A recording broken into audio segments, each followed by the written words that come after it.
आज का जो हमारा टॉपिक है कैलोरीमेट्री, उसको पढ़ने से हम उसके लिए जो बेसिक चीज़ें हैं, जो बेसिक टर्म्स होती हैं, उनको हम पहले पढ़ते हैं।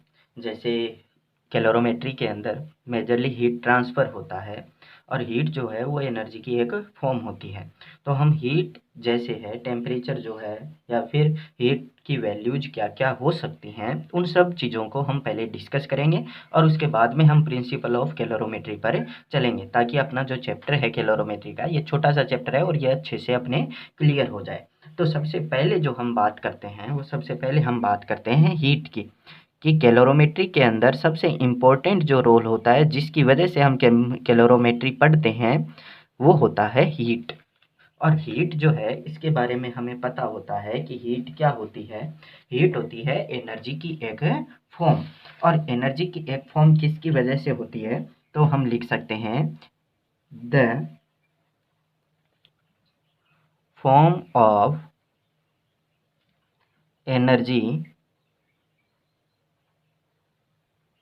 the form of energy which is exchanged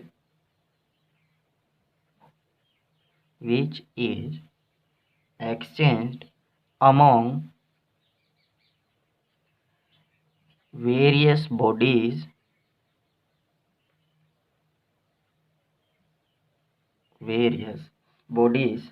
या फिर हम बोल सकते हैं और सिस्टम, वेरियस बॉडीज और system on account of temperature difference, on account of temperature difference is defined as heat, basic definition है जो सबको पता होती है कि हीट क्या है। एनर्जी की एक फॉर्म होती है जो तब ट्रांसफ़र होती है जब कोई भी दो सब्सटेंस है, कोई भी दो बॉडीज हैं, कोई भी दो सिस्टम है, उन दोनों सिस्टम के टेम्परेचर में कोई डिफरेंस होता है। तो टेम्परेचर डिफरेंस होने पर एनर्जी की जो फॉर्म एनर्जी ट्रांसफ़र करती है, उसी को हम बोलते हैं हीट एनर्जी। अगर हम बात करें कि हीट जो है वो डायरेक्टली किस पर डिपेंड करती है या हीट की वजह से डायरेक्टली किस पर इफ़ेक्ट पड़ता है, तो वो एक ही क्वांटिटी होती है, वो होती है टेम्परेचर। मैं डायरेक्टली की बात कर रहा हूँ कि टेम्परेचर और हीट जो है वो एक दूसरे के साथ बहुत ज़्यादा रिलेटेड हैं। यानी आप किसी भी सब्सटेंस को हीट प्रोवाइड करवाते हो तो डायरेक्टली एंड इनडायरेक्टली उसके टेम्परेचर पर इफेक्ट पड़ता है। तो अगर हम बात करें यहाँ पर, तो मैं लिख सकता हूँ हीट के रेस्पेक्ट में ही, we can change the temperature of a body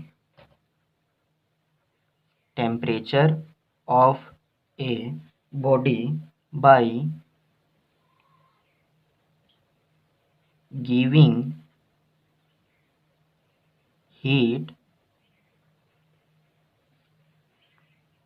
or by removing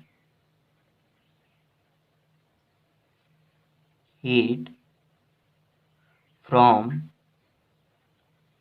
body.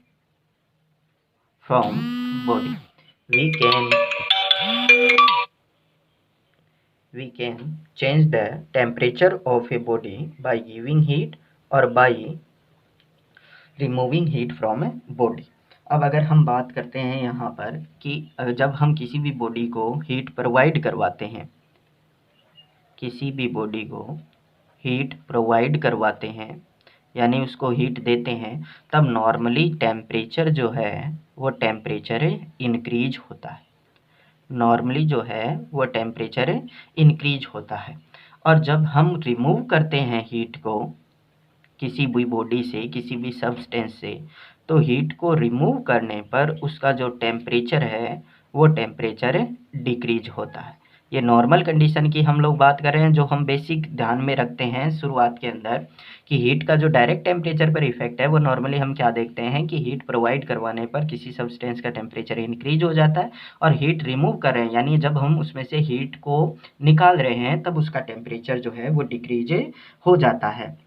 अब जो अमाउंट ऑफ हीट है, इस अमाउंट ऑफ हीट के लिए ये कैसी क्वांटिटी है, इसकी यूनिट्स क्या क्या हैं वो देखते हैं। तो हीट की अगर हम बात करें तो हीट एनर्जी का ही एक फॉर्म है। तो जो हीट है वो एनर्जी की तरह ही कैसी क्वांटिटी होती है, स्केलर क्वांटिटी होती है।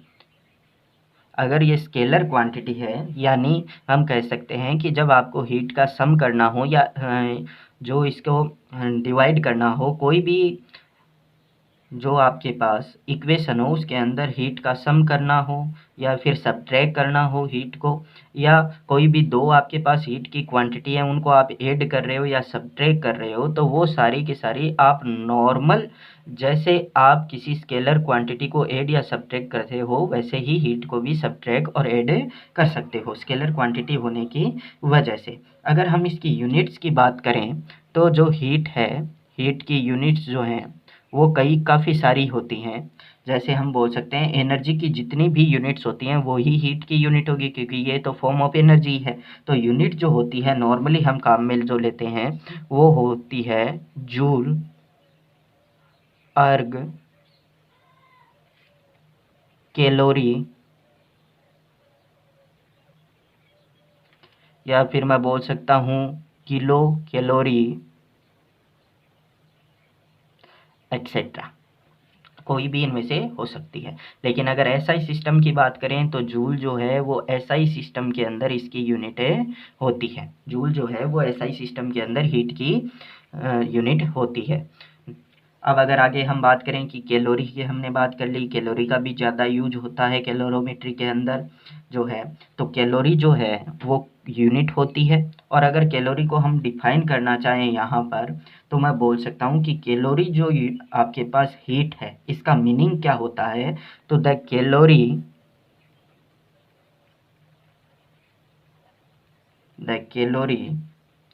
Is defined as the amount of heat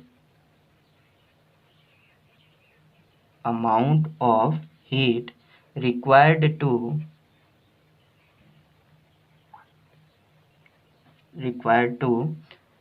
rise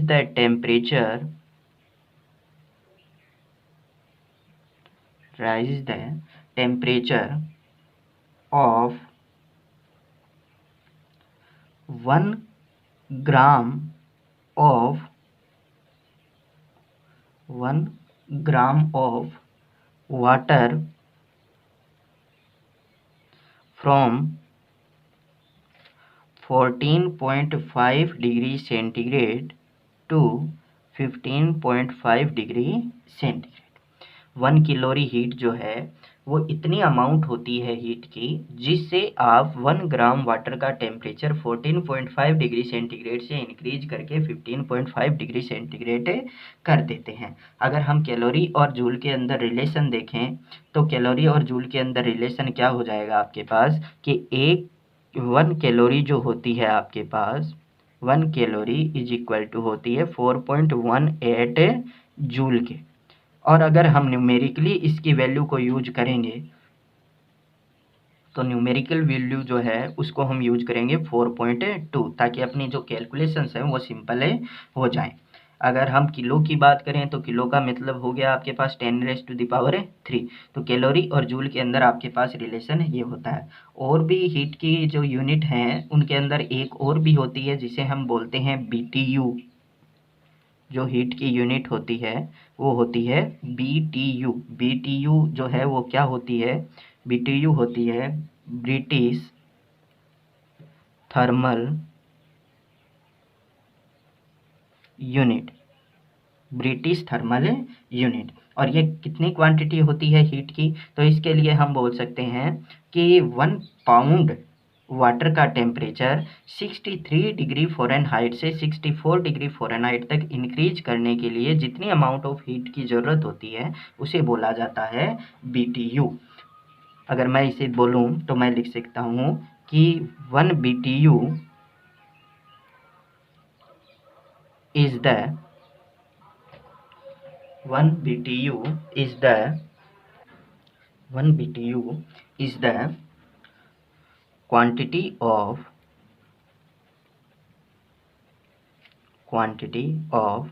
heat required to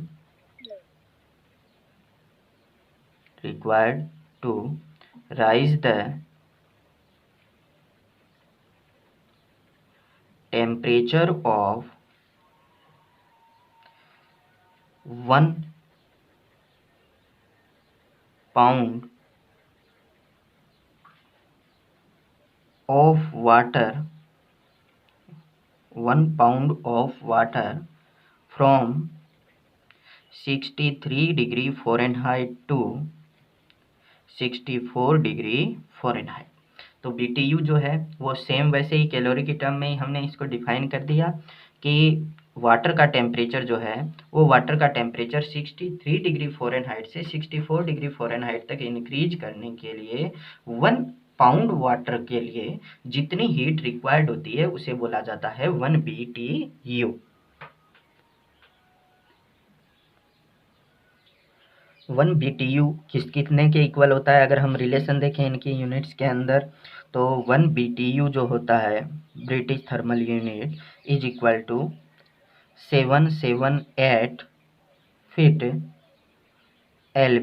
LB आता है पाउंड के लिए, is equal to 252 calorie 252 calorie, या इसे हम जूल के अंदर लिखें तो जूल के अंदर इसकी वैल्यू होती है 1055 जूल। ये इनमें रिलेशन होता है। अब अगर हम बात करें हीट के बारे में और तो हम एक बात और लिखना चाहते हैं यहाँ पर कि सॉलिड के अंदर जो थर्मल एनर्जी होती है वो काइनेटिक एनर्जी की फॉर्म के अंदर होती है। लिक्विड के अंदर जो ये थर्मल एनर्जी होती है वो ट्रांसलेटरी एनर्जी के फॉर्म में होती है जो कि मॉलिक्यूल्स के पास होती है, और गैस के अंदर जो है ये रैंडम मोशन ऑफ मॉलिक्यूल्स जो होता है उसकी टर्म में उसकी वजह से प्रोड्यूस होती है। तो सॉलिड, लिक्विड और गैस तीनों के अंदर जो थर्मल एनर्जी होती है वो थर्मल एनर्जी प्रेजेंट रहती है, लेकिन सबके अंदर जिस टर्म के अंदर ये प्रेजेंट रहती है वो अलग अलग होती हैं। जैसे हमने सॉलिड के लिए अगर मैं लिखूं तो सॉलिड कोई भी है सब्सटेंस है उसके अंदर थर्मल एनर्जी जो है वो थर्मल एनर्जी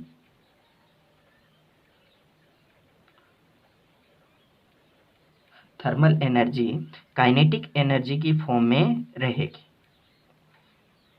थर्मल एनर्जी जो होती है सॉलिड के अंदर वो काइनेटिक एनर्जी की फॉर्म में रहती है। अगर हम बात करें लिक्विड की तो लिक्विड के अंदर यही जो थर्मल एनर्जी है वो किसकी फॉर्म में रहती है? वो रहती है translatory energy of molecules, translatory energy of molecules. अगर गैस की हम बात करें तो गैसेस के अंदर यही जो थर्मल एनर्जी है वो किस फॉर्म के अंदर प्रेजेंट रहेगी? तो थर्मल एनर्जी जो है वो किस फॉर्म में प्रेजेंट रहेगी या किसकी वजह से प्रेजेंट रहेगी? तो वो रहेगी रैंडम मोशन ऑफ मॉलिक्यूल्स में, रैंडम मोशन ऑफ मॉलिक्यूल्स के अंदर। तो ये हीट जो है ये हीट की सारी बेसिक चीज़ें हैं कि उसकी यूनिट क्या होती है, कैसी वो क्वांटिटी होती है, मेनली जो यूनिट्स होती हैं उसकी वो कौन सी होती है, कैलोरी होती है, और जूल की हम बात करें जूल और कैलोरी के अंदर क्या रिलेशन होता है। एक एक्स्ट्रा यूनिट होती है अपने पास ब्रिटिश थर्मल यूनिट यानी BTU और कैलोरी में क्या रिलेशन होता है, BTU जूल के अंदर क्या रिलेशन होता है, 1 पाउंड जो है इसको हम लिख सकते हैं, इसको हम डिनोट जो करते हैं वो 1 LB से डिनोट करते हैं। तो यहाँ पर हम लोग इसका रिलेशन भी देख सकते हैं। सॉलिड, लिक्विड और गैस के अंदर जो थर्मल एनर्जी है या जो हीट एनर्जी है, वो हीट एनर्जी किसकी वजह से होती है या फिर किसकी फॉर्म में होती है, वो हमने यहाँ पर लिख लिया है। अब कोई भी बॉडी के अंदर जो हीट फ्लो होता है, कोई भी बॉडी जो है उसके अंदर जो हीट फ्लो होती है, उस हीट फ्लो की डायरेक्शन क्या हो, उसके लिए हम क्या बोल सकते हैं कि हीट जो है, हीट फ्लो जो है वो हमेशा और हमेशा हायर टेम्परेचर से लोअर टेम्परेचर की ओर फ्लो होती है।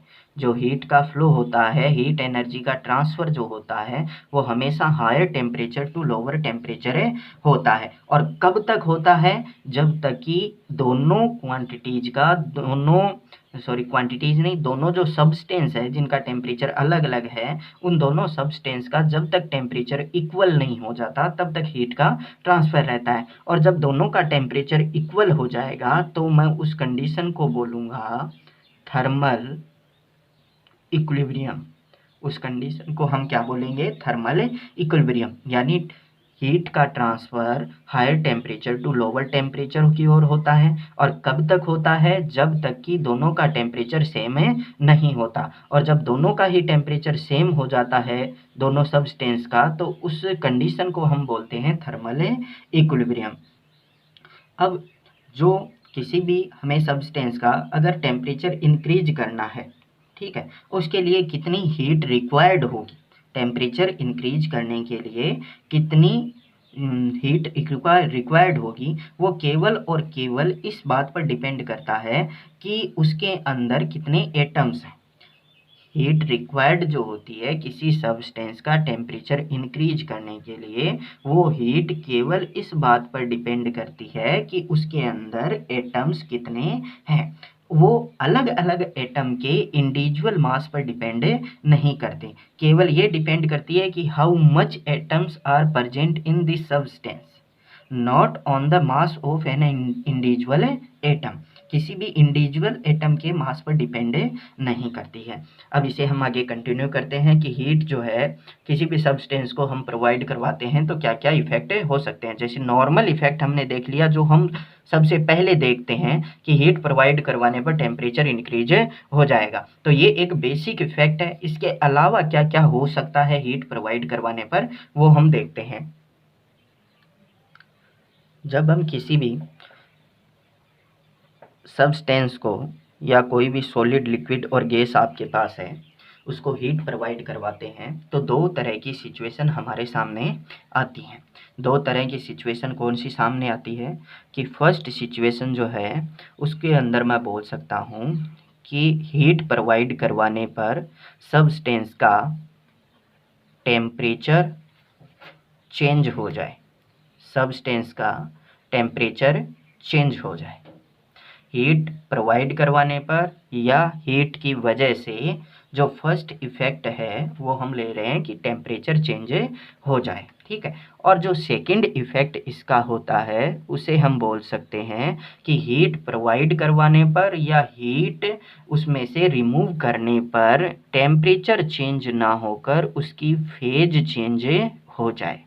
फेज का मीनिंग है यहाँ पर कि जैसे सॉलिड लिक्विड में चेंज हो गया, लिक्विड गैस के अंदर चेंज हो गई, या गैस वापस से लिक्विड में चेंज हो गई, लिक्विड वापस से सॉलिड के अंदर चेंज हो गया। तो जब किसी भी सब्सटेंस को हीट प्रोवाइड करवाते हैं तो दो तरीके के इफ़ेक्ट हमारे सामने आते हैं। दो तरीके के कौन कौन से? कि या तो उसका टेम्परेचर चेंज हो जाए या उसकी फेज चेंज हो जाए। जब उसका टेम्परेचर चेंज होता है तो टेम्परेचर चेंज के अंदर हम क्या देखते हैं कि जो हम हीट प्रोवाइड करवाते हैं Q इज इक्वल टू होती है आपके पास mc del T। Temperature change जब होता है हीट प्रोवाइड करवाने पर, तो मैं लिखता हूँ कि जितनी हीट हमने प्रोवाइड करवाई है उसको, या फिर जितनी हीट मैं उसमें से रिमूव कर रहा हूँ, वो हीट की वैल्यू इक्वल टू होती है mc डेल T के। m जो है यहाँ पर वो है mass of substance, mass of substance.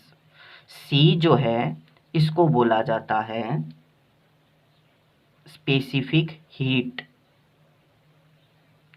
Specific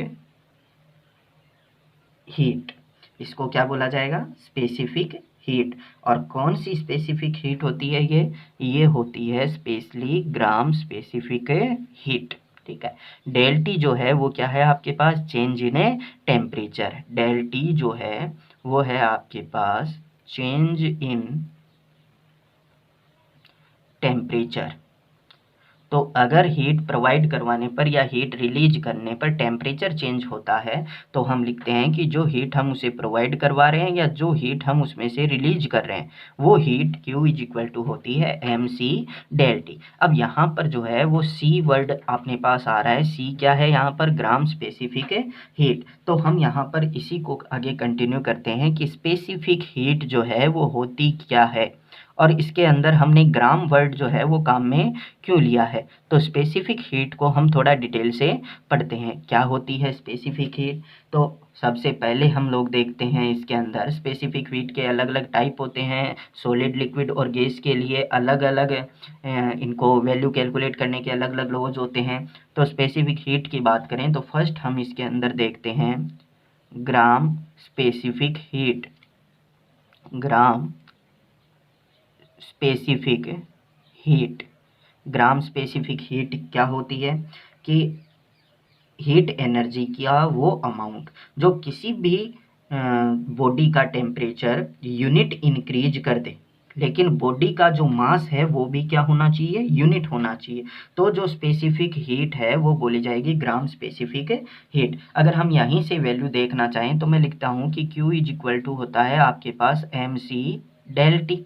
तो यहाँ से अगर मैं C की वैल्यू को देखूंगा तो C इज इक्वल टू आ जाएगा Q अपॉन में m डेल टी। अब देखो ये जो Q है, Q की वैल्यू अगर मैं ले लूँ कि हीट रिक्वायर्ड है ये, ठीक है। m की वैल्यू मैं बोल रहा हूँ यूनिट 1 और डेल टी जो चेंज इन टेम्परेचर है उसकी वैल्यू भी हमने ले ली 1। तो जो C की वैल्यू है वो किसके इक्वल हो गई? अपने पास है Q के इक्वल हो गई। यानी कोई भी बॉडी है उस बॉडी के यूनिट मास का टेम्परेचर यूनिट इंक्रीज करने के लिए जितनी हीट रिक्वायर्ड होती है उस हीट को बोला जाता है ग्राम स्पेसिफिक हीट।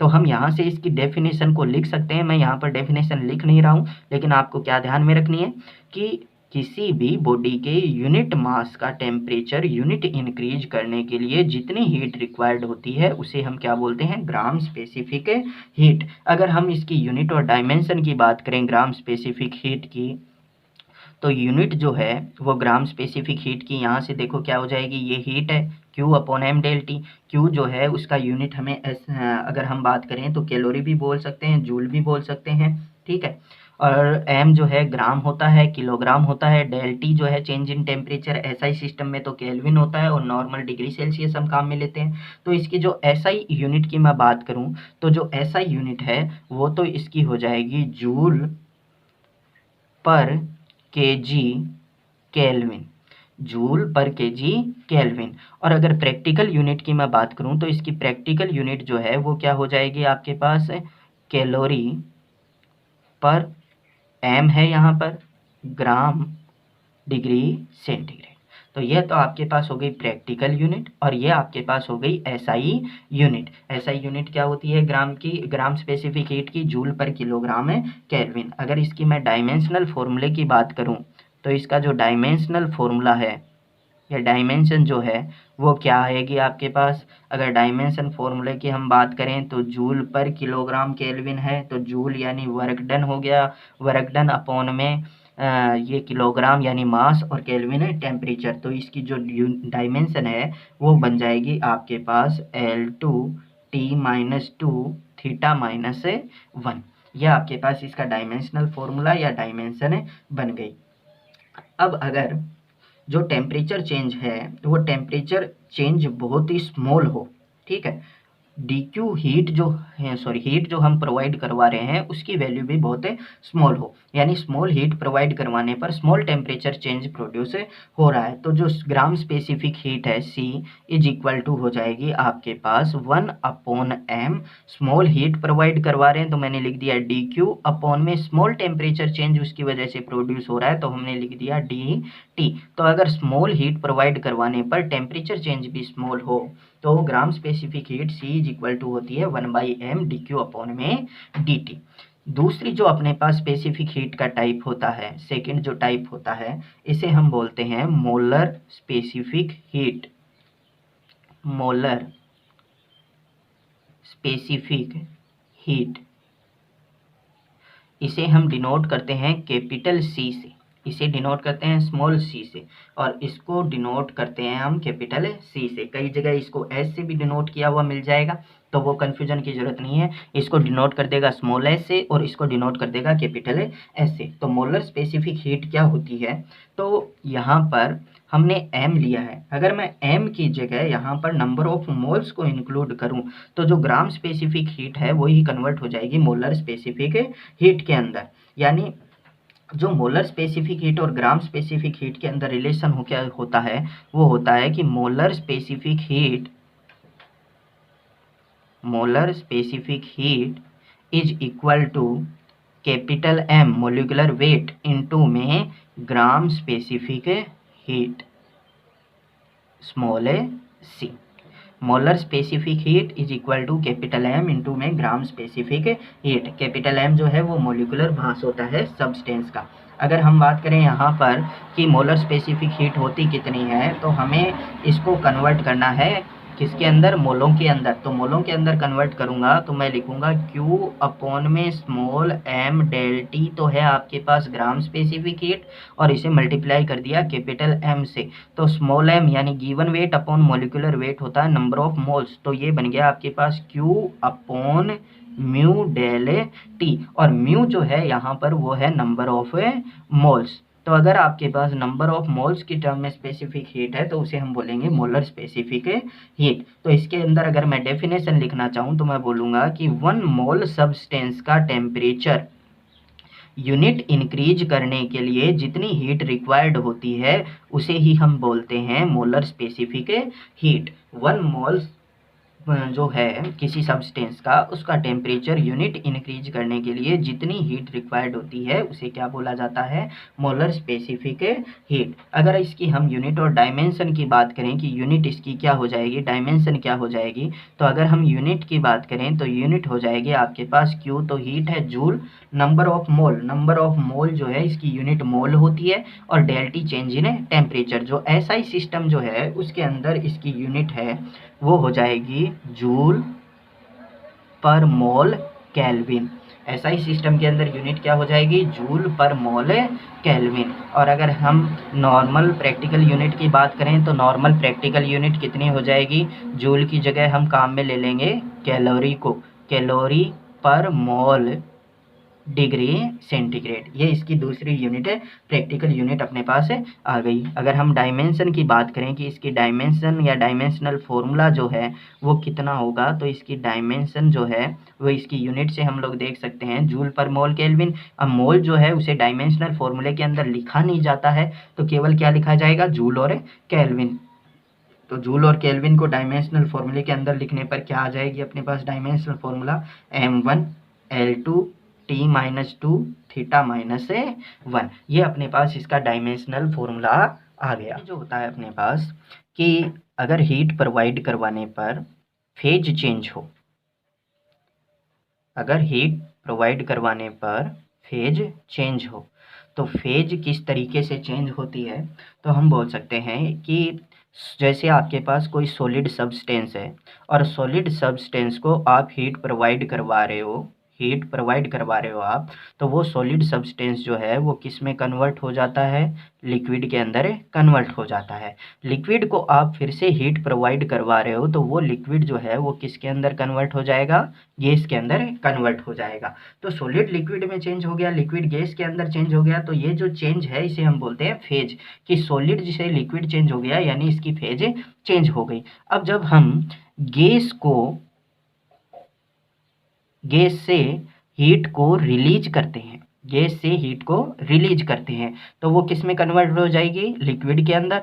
और लिक्विड से जब हम हीट को रिलीज करते हैं तो वो किस में कन्वर्ट हो जाएगा, सॉलिड के अंदर कन्वर्ट हो जाएगा। तो इसे ही हम बोलते हैं फेज चेंज। जब फेज चेंज होता है तो फेज चेंज किसी ना किसी एक कांस्टेंट टेम्परेचर पर होता है, एक कांस्टेंट टेम्परेचर पर ये प्रोसेस होता है फेज चेंज का।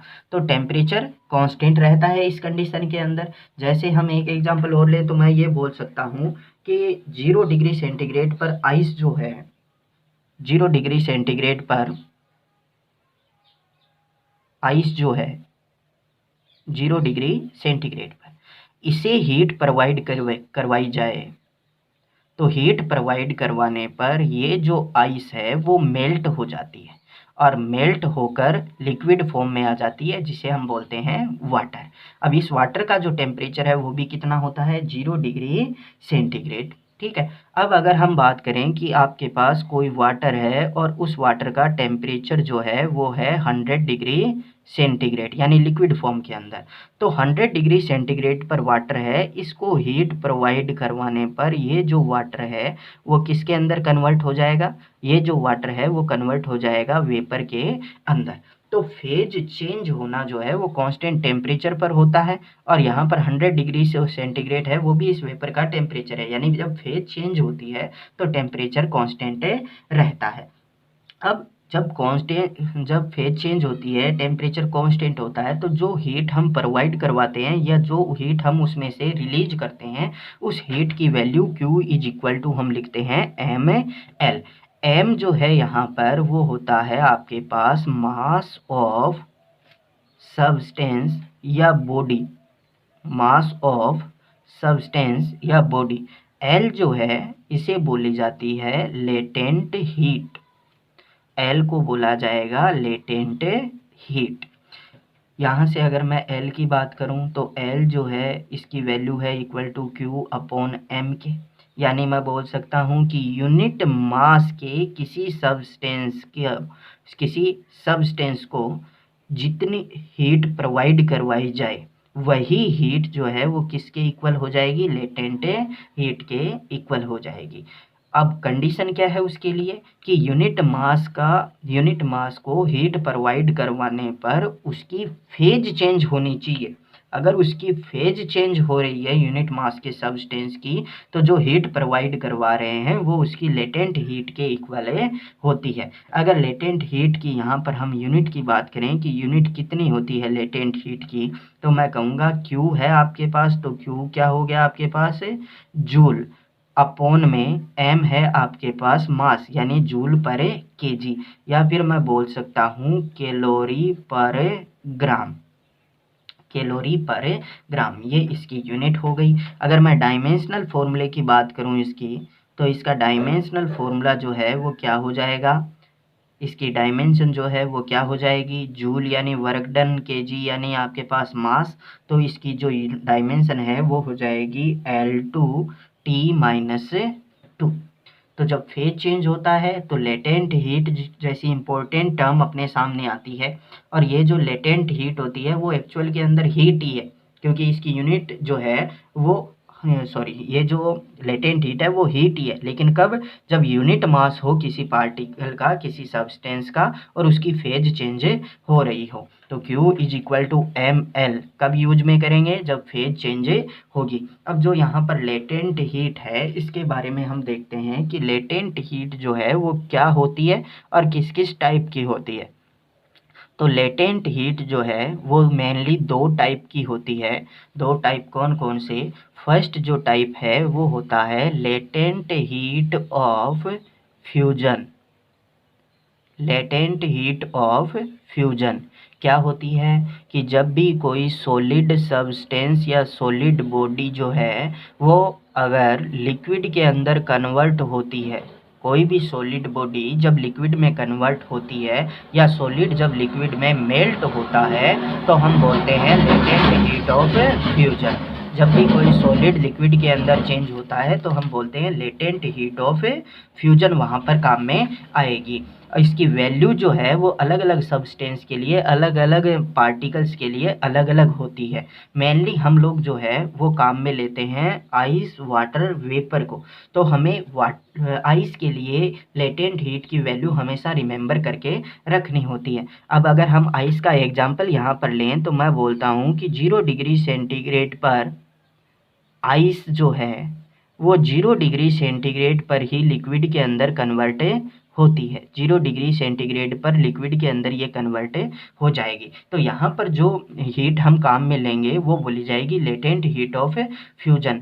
तो मैं क्या लिखूँगा यहाँ पर कि जो लेटेंट हीट होती है आइस के लिए, तो वो latent heat of fusion for ice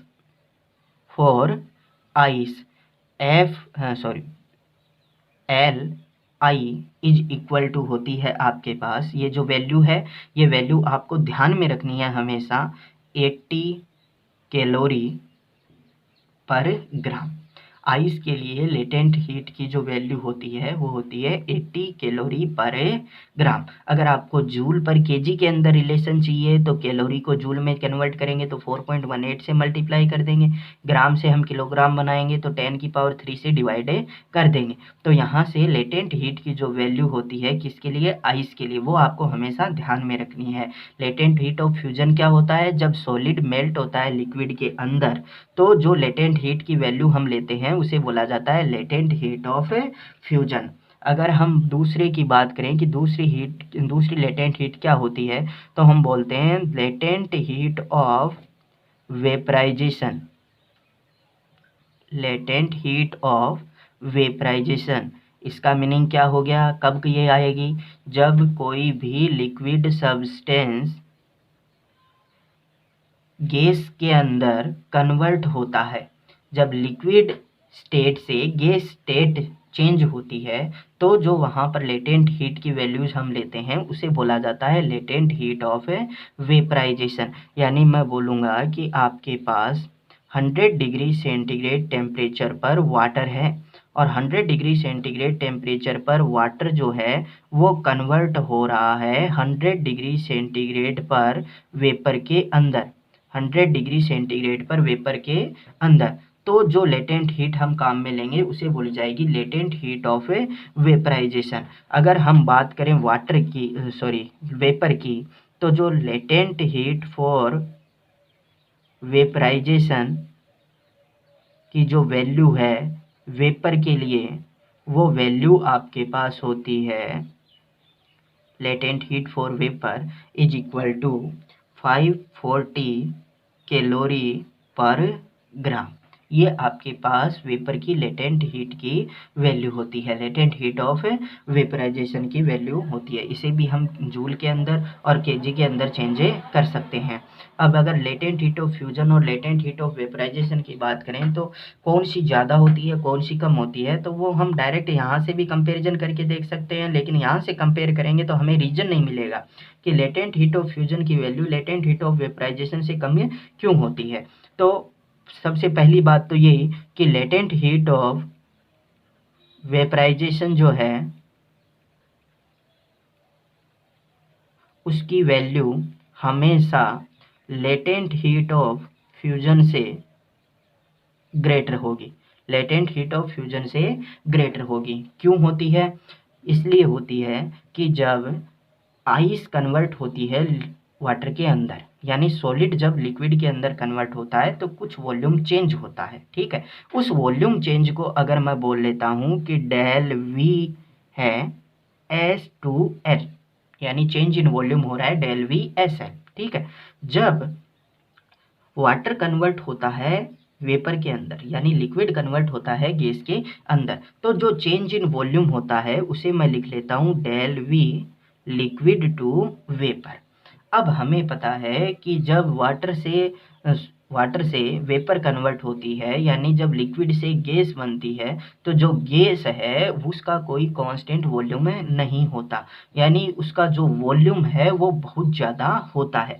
जिस कंटेनर के अंदर वो रखी हुई होती है उसी का वॉल्यूम वो अडॉप्ट कर लेती है, यानी जो change in volume liquid to gas है उसकी value change in volume solid से लिक्विड के कंपैरिजन में बहुत ज़्यादा होती है। यानी चेंज इन वॉल्यूम जो है लिक्विड टू गैस उसकी value del V solid to liquid के कंपैरिजन में बहुत ज़्यादा है, और डेल वी की वैल्यू जितनी ज़्यादा होती है वर्क डन जो है वो उतना ही ज़्यादा होता है। वर्क डन ज़्यादा होगा, यानी जब लिक्विड से गैस कन्वर्ट करेंगे तो लिक्विड टू गैस स्टेट में चेंज करने के लिए हमें ज़्यादा हीट प्रोवाइड करवानी पड़ेगी, और ज़्यादा हीट प्रोवाइड करवानी पड़ेगी, इसीलिए लेटेंट हीट ऑफ वेपराइजेशन की value latent heat of fusion से ज़्यादा होती है। ये दोनों जो वैल्यू है आपके पास, आइस के लिए लेटेंट हीट ऑफ फ्यूजन और वेपर के लिए लेटेंट हीट ऑफ वेपराइजेशन, ये दोनों वैल्यू आपको हमेशा रिमेंबर होनी चाहिए, क्योंकि इनका डायरेक्ट यूज होता है। कई बार न्यूमेरिकल्स के अंदर ये वैल्यू आपको नहीं देगा। अगर वाटर, आइस और वेपर के अलावा और कोई सब्सटेंस आपको दे रहा है तो उसके लिए लेटेंट हीट की वैल्यू वो क्वेश्चन के अंदर आपको देता है। नेक्स्ट अपन देखते हैं कि अलग अलग सब्सटेंस जो हैं सॉलिड, लिक्विड और गैस, तीनों के लिए स्पेसिफिक हीट्स की वैल्यूज क्या क्या होती हैं, क्योंकि ये वैल्यू जो है वो अपने कैलोरीमेट्री के अंदर अपने को यूज में लेनी होती हैं। तो हमें पता होना चाहिए कि सॉलिड सब्सटेंस अगर कोई अपने पास है तो उसके लिए वैल्यू जो है स्पेसिफिक हीट की वो कितनी होगी, लिक्विड के लिए कितनी होगी और गैसेज के लिए कितनी होगी। तो सबसे पहले हम देखते हैं specific heat of solids. Solids की जो है, सॉलिड कोई भी सब्सटेंस है उसकी स्पेसिफिक हीट जो है वो कितनी होगी। तो जब सॉलिड को किसी भी टेम्परेचर की स्मॉल रेंज के लिए उसका टेम्परेचर इंक्रीज किया जाता है या हीट किया जाता है तो उसका वॉल्यूम जो है वो अप्रोक्स सेम रहता है। उसका वॉल्यूम जो है वो अप्रोक्स सेम रहता है। एग्जैक्ट सेम की मैं बात नहीं कर रहा हूँ, एग्जैक्ट सेम तो नहीं रहता क्योंकि हीट की वजह से कुछ एक्सपेंशन उसके अंदर होता है, लेकिन जो वॉल्यूम है वो अप्रोक्स कांस्टेंट रहता है, यानी वॉल्यूम के अंदर जो इंक्रीमेंट है वो बहुत स्मॉल होता है। तो जो स्पेसिफिक हीट ऑफ सॉलिड की हम बात कर रहे हैं तो सॉलिड की जो स्पेसिफिक हीट है उसे हम बोल सकते हैं स्पेसिफिक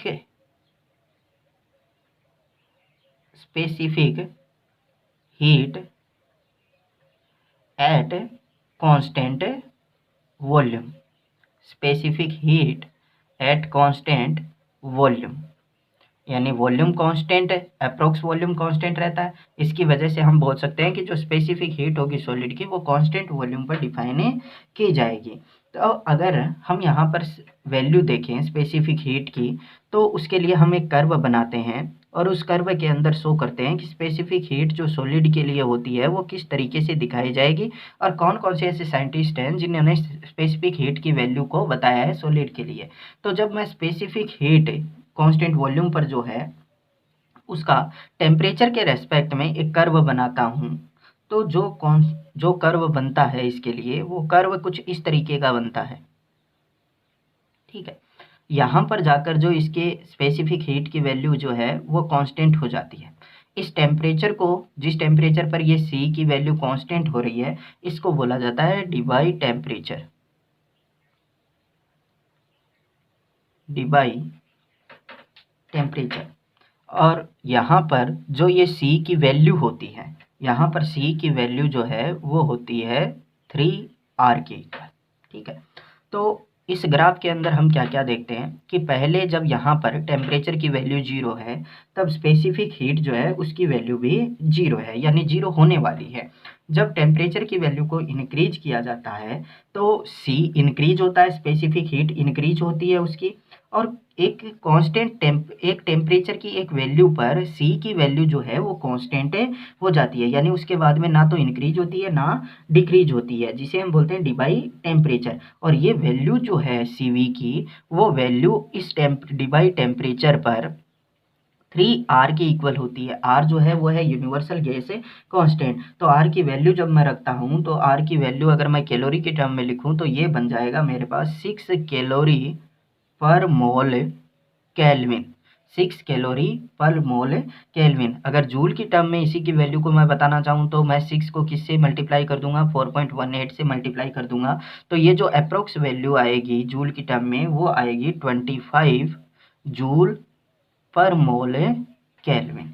ये सीवी की वैल्यू मुझे मिल जाती है डी बाई टेम्परेचर पर। अब ये जो डी बाई टेम्परेचर है वो रूम टेम्परेचर के काफ़ी नज़दीक होता है, यानी हम ऐसे एज्यूम कर सकते हैं कि डी बाई जो टेम्परेचर है वो डी बाई टेम्परेचर जो है वो रूम टेम्परेचर है। तो अगर आपको बोल दे कि कोई भी सॉलिड अगर रूम टेम्परेचर पर है तो उसके लिए उसकी स्पेसिफिक हीट कितनी होगी, तो room temperature D by temperature के काफ़ी क्लोज होता है। उसकी वजह से जो सी की वैल्यू है, स्पेसिफिक हीट की वैल्यू सॉलिड के लिए, वो रूम टेम्परेचर पर हम 3R के इक्वल लिखते हैं। अब इस सीवी को बताने के लिए अलग अलग साइंटिस्ट ने अलग अलग लॉ भी दिए हैं। जैसे फर्स्ट अगर हम बात करें तो फर्स्ट जो है वो थे ड्यूलोंग एंड पेटिट, ड्यूलोंग एंड पेटिट, और इन्होंने एक लॉ दिया, उसको नाम दिया ड्यूलोंग एंड पेटिट लॉ। और ये ड्यूलोंग एंड पेटिट लॉ क्या होती है कि जो एवरेज मोलर स्पेसिफिक हीट होती है, एवरेज मोलर स्पेसिफिक हीट जो होती है सभी मेटल्स के लिए, वो रूम टेम्परेचर पर कांस्टेंट होती है और वो 3R के इक्वल होती है। तो ड्यूलिंग एंड पेटिट लॉ जो है वो डी बाई टेम्परेचर वाली बात को ही ये बोल रहा है। क्या इसने बोला कि average molar specific heat, average molar specific heat of all metals at room temperature is constant and equal to 3R and equal to 3R या फिर 6 कैलोरी पर मोल केल्विन। आर जो है वो यूनिवर्सल गैस कांस्टेंट है 1 मोल गैस के लिए, और इसी स्टेटमेंट को जो है वो बोला जाता है ड्यूलिंग एंड पेटिट लॉ। इसके बाद में एक और साइंटिस्ट आया जिसने लो इसके बारे में बताया था, सीवी के बारे में, वो था डीबाई लॉ। डीबाई लॉ, इसने क्या बोला था, इसने ये बोला कि बहुत ही कम टेम्परेचर जब होता है, वेरी लो टेम्परेचर, तो जो मोलर स्पेसिफिक हीट होती है सॉलिड की, कहाँ पर बताया इसने, very low temperature. Room temperature पर तो हम बात करें तो रूम टेम्परेचर पर तो वैल्यू जो है वो 3R के इक्वल। तो वो वेरी लो टेम्परेचर यानी जब टेम्परेचर बहुत ज़्यादा कम हो, तो टेम्परेचर जब बहुत ज़्यादा कम हो तो जो मोलर स्पेसिफिक हीट होती है सॉलिड की, वो टेम्परेचर की पावर 3 के डायरेक्टली प्रोपोर्शनल होती है।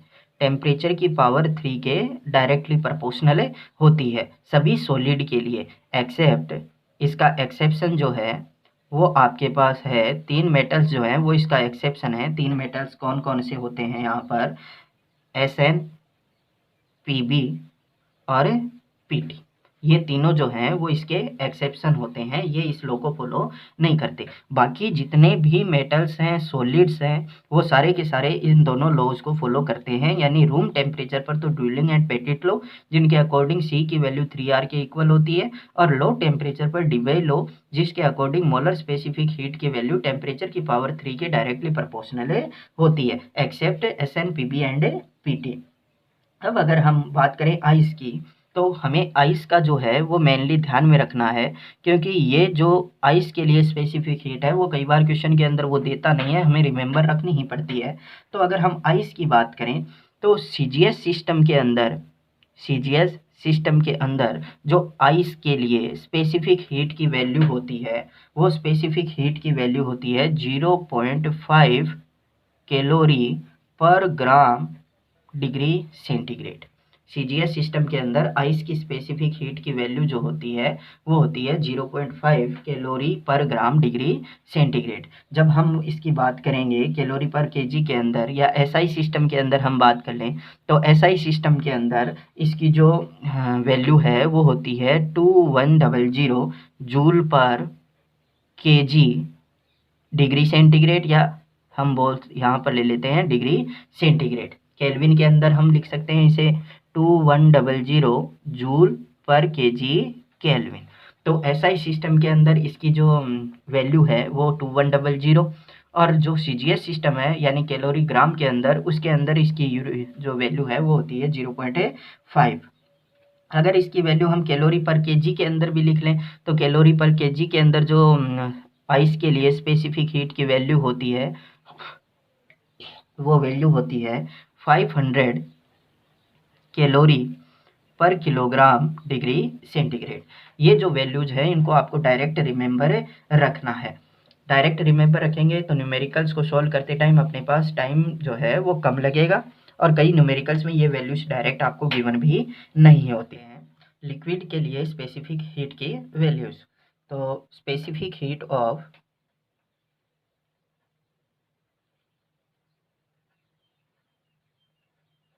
लिक्विड,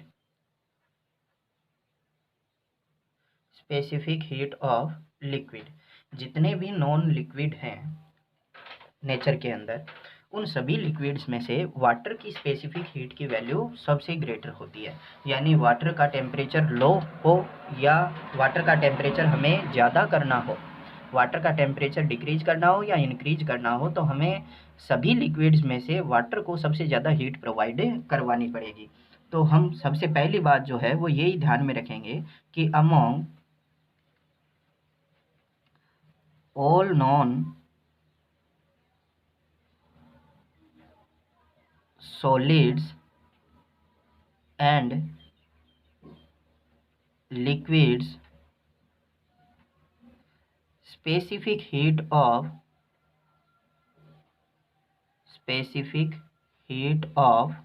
water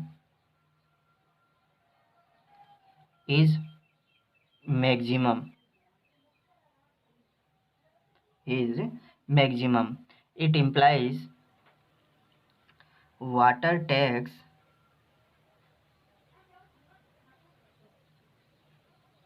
more time, ध्यान से समझना इस चीज को, water takes more time to heat and more time to cool. Specific heat की वैल्यू सबसे ज़्यादा होती है सॉलिड और लिक्विड्स के अंदर। तो इन्हीं सॉलिड और लिक्विड के अंदर हम अगर वाटर की बात करें तो वाटर की स्पेसिफिक हीट सबसे ज़्यादा, इसकी वजह से वाटर को गर्म होने और ठंडा होने के अंदर सभी लिक्विड और सॉलिड के बजाय ज़्यादा टाइम लगता है। इसी वजह से गाड़ी के जो रेडिएटर्स होते हैं उनके अंदर भी इसका यूज किया जाता है, या जो कूलेंट होता है रेडिएटर के अंदर उसकी तरह वाटर का ही यूज किया जाता है। अब अगर हम बात करते हैं कि वाटर के अंदर स्पेसिफिक हीट टेम्परेचर पर किस तरीके से डिपेंड करती है, तो हम बोल सकते हैं कि अब नॉर्मल बिहेवियर भी होता है इसका वाटर का। क्यों वो अब नॉर्मल बिहेवियर जो है वो क्यों होता है, तो अगर हम बात करें ग्राफिकली तो हम एक ग्राफ बना लेते हैं वाटर की स्पेसिफिक हीट और टेम्परेचर के बीच में। तो जो इसकी स्पेसिफिक हीट होती है, हम बात करें 0 पर, तो डिग्री सेंटीग्रेड के अंदर हम यहाँ पर टेम्परेचर को ले रहे हैं, केल्विन के अंदर नहीं ले रहे हैं, डिग्री सेंटीग्रेड के अंदर टेम्परेचर को ले रहे हैं। तो 0 डिग्री सेंटीग्रेड पर जो इसकी वैल्यू होती है वो वैल्यू जैसे ही हम टेम्परेचर इंक्रीज करते हैं तो टेम्परेचर इंक्रीज करने पर डिक्रीज होती है। स्पेसिफिक हीट की वैल्यू जो है वो टेम्परेचर इंक्रीज करने पर डिक्रीज होती है, और उसके बाद में जैसे ही हम इंक्रीज करते हैं टेम्परेचर तो स्पेसिफिक हीट की वैल्यू भी इंक्रीज होना स्टार्ट हो जाती है।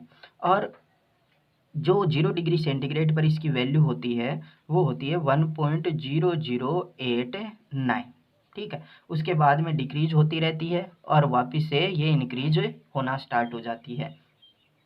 अगर हम यहाँ पर बात करें कि वाटर की स्पेसिफिक हीट जो है वो एक्चुअल के अंदर होती कितनी है, तो वाटर की जो स्पेसिफिक हीट होती है वो 37 डिग्री सेंटीग्रेड पर तो हो जाती है मिनिमम। जो स्पेसिफिक हीट की वैल्यू है वो 37 डिग्री सेंटीग्रेड पर हो जाती है मिनिमम, और उसके बाद में वापस से इंक्रीज होना स्टार्ट होती है। तो इसकी जो एवरेज वैल्यूज की हम बात करें स्पेसिफिक हीट की वाटर के लिए जो स्पेसिफिक हीट है उसकी एवरेज वैल्यू की बात करें तो वो होती है 1 calorie per gram degree centigrade.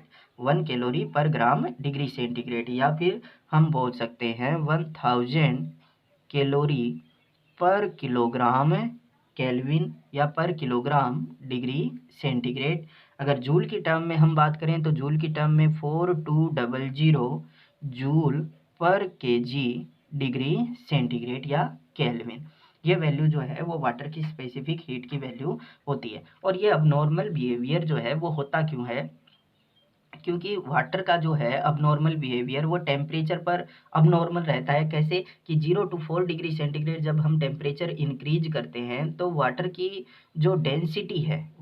Density volume पर डिपेंड करेगी, और 0 to 4 degree centigrade temperature increase करने पर आइस का जो वॉल्यूम है वो वॉल्यूम क्या होता है, डिक्रीज होता है। नॉर्मल लिक्विड का तो जब टेम्परेचर इंक्रीज किया जाता है तो वॉल्यूम इंक्रीज होता है डायरेक्टली।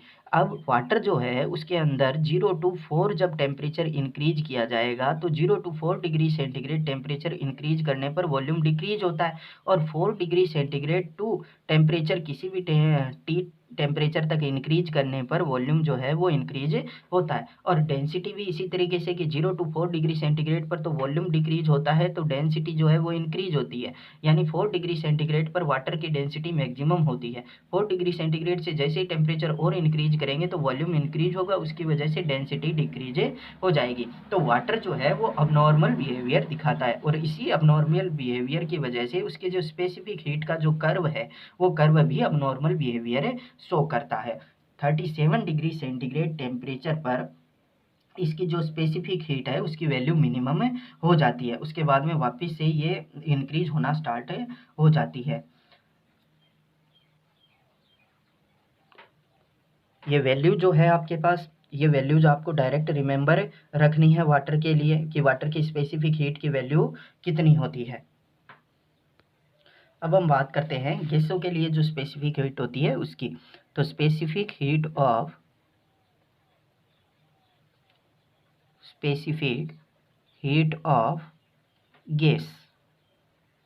गैस जो है उनके लिए स्पेसिफिक हीट जो है वो कितनी होती है। तो गैस के लिए जब गैस को हीट एनर्जी सप्लाई की जाती है तो उसका केवल टेम्परेचर ही इंक्रीज नहीं होता बल्कि उसके अंदर एक्सपेंशन भी होता है। तो गैस के अंदर जो स्पेसिफिक हीट है वो स्पेसिफिक हीट जो है वो हमें 1 ग्राम कोई भी गैस है उसका टेम्परेचर यूनिट इंक्रीज करने के लिए जो हीट या जो एनर्जी है उसके इक्वल हो जाती है। तो अगर हम बात करें कि गैस जो है उसकी स्पेसिफिक हीट की वैल्यूज कितनी होगी तो ये हम डिसाइड नहीं कर सकते, क्योंकि गैस की जो स्पेसिफिक हीट की वैल्यू जो है वो अलग अलग केस पर डिपेंड करती है। अलग अलग केस पर डिपेंड कैसे करेगी कि गैस जो है उसको कंप्रेस या फिर उसको जो रिलीज कर रहे हैं हम उसका वॉल्यूम इंक्रीज जब करेंगे तो वो किस तरीके से कर रहे हैं, किस फॉर्म के अंदर कर रहे हैं। तो अलग अलग कंडीशंस के अकॉर्डिंग स्पेसिफिक हीट की वैल्यूज भी चेंज होती रहती है। यानी सॉलिड और लिक्विड की जैसे हम बात कर रहे थे कोई यूनिक वैल्यू थी स्पेसिफिक हीट की, वैसे गैस की यूनिक वैल्यू नहीं होती है। अगर हम गैस की बात करें तो सबसे पहले हम बात करेंगे कि इफ द गैस इज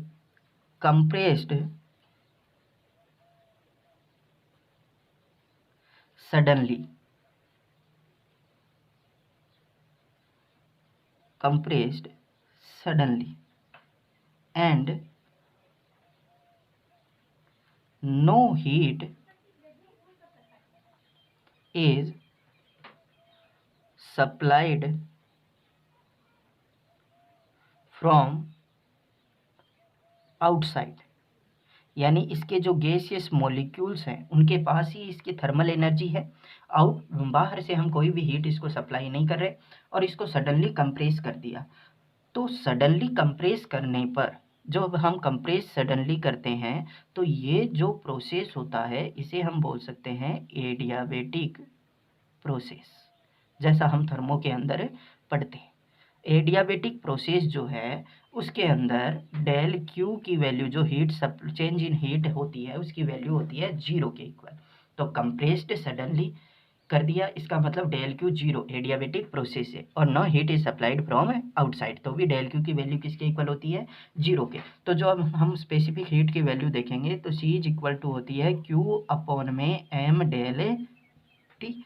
तो जब Q हीट सप्लाई हो रही है उसकी वैल्यू 0 है तो जो C की वैल्यू है वो भी किसके इक्वल हो जाएगी 0 के इक्वल हो जाएगी। तो जब किसी भी गैस को सडनली कंप्रेस किया जाता है और बाहर से कोई भी हीट सप्लाई नहीं की जाती है तो जो गैस की स्पेसिफिक हीट की वैल्यू है वो 0 के इक्वल होती है। अगर हम सेकेंड केस की बात करें तो हम बोलेंगे कि गैस को हम हीट कर रहे हैं, लेकिन जब गैस को हम हीट कर रहे हैं तो किस तरीके का सिचुएशन, इस तरीके का सिचुएशन बैठे कि उसका जो टेम्परेचर है वो कांस्टेंट रहे। टेम्परेचर जो है वो कांस्टेंट रहे। कैसे कांस्टेंट रहता है कि मैं बोल दूं if A gas is heated, if A gas is heated and allowed to expand at such a rate that rise in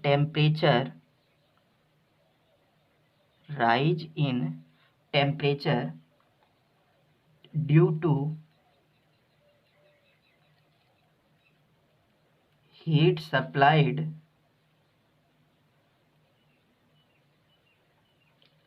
is exactly